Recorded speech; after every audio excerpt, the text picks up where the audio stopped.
DNA by Daniel Blevins. What is DNA? DNA is a molecule that contains the genetic code for each organism.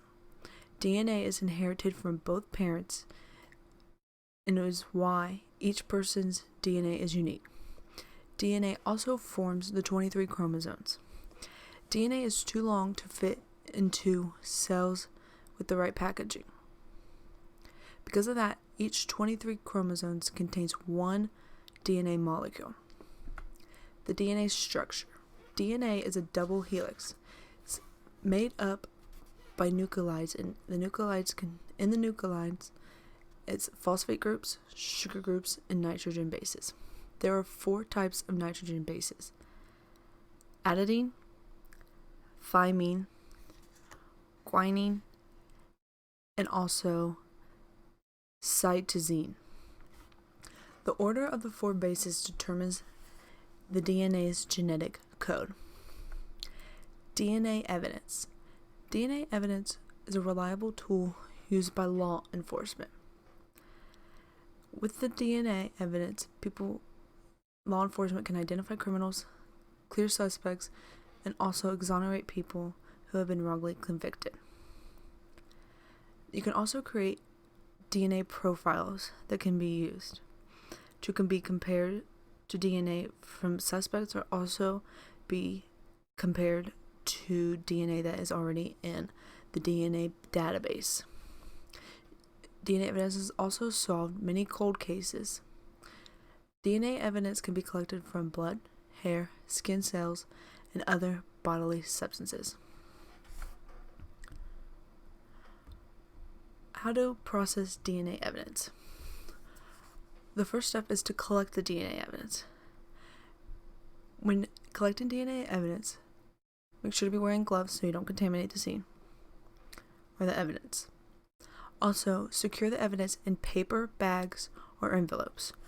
Do not use plastic bags because the plastic bag can contain moisture, which can ruin the evidence.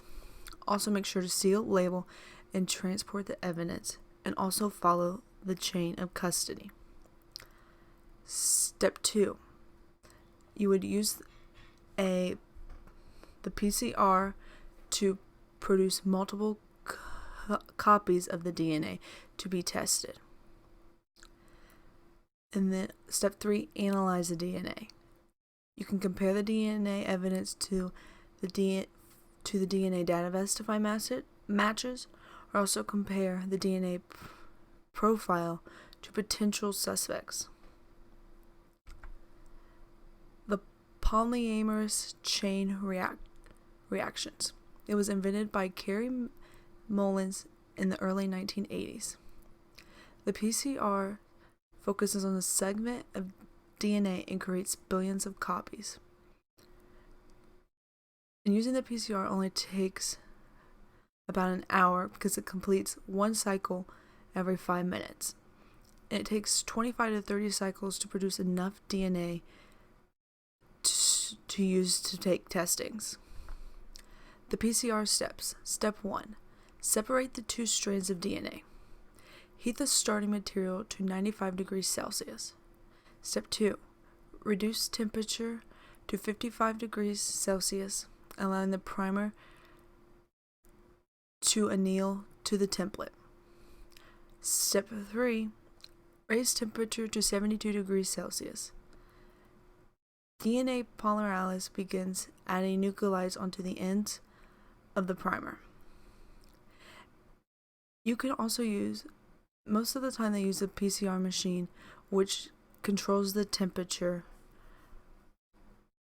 all by itself for whichever step that person is in.